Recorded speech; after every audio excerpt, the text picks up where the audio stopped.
मरेंगे महिमा हम करेंगे। हम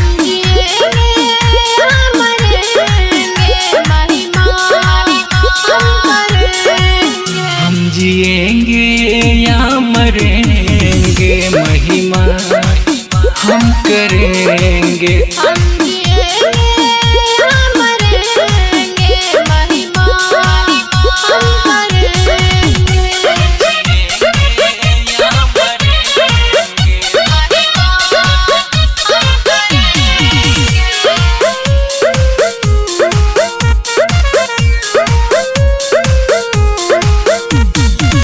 दुनिया चाहे मुझको सताए, झूठे इल्जाम मुझ पे लगाए।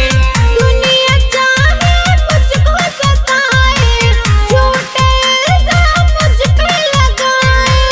यीशु के पीछे हम चलेंगे, हम जिएंगे या मरेंगे महिमा हम करेंगे। हम जिएंगे या मरेंगे महिमा हम करेंगे। हम जिएंगे या मरेंगे महिमा हम करेंगे। हम जिएंगे या मरेंगे महिमा हम करेंगे।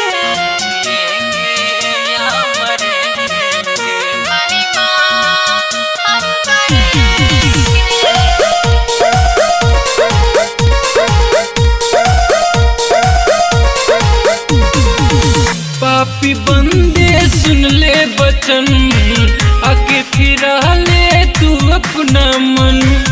पापी बंदे सुन ले वचन, आके फिरा ले तू अपना मन।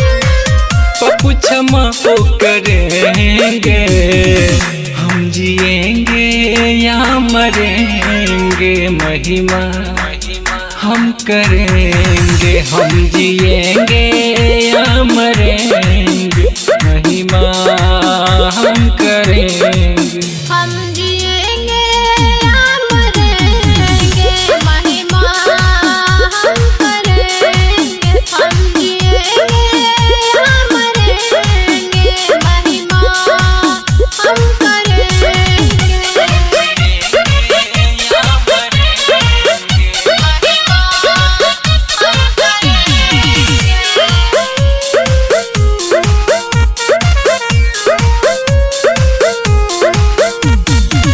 यीशु मेरा सच्चा खुदा करता है वो सबका भला। यीशु मेरा सच्चा खुदा करता है वो सबका भला। यीशु के पीछे हम चलेंगे, हम जिएंगे या मरेंगे महिमा हम करेंगे। हम जिएंगे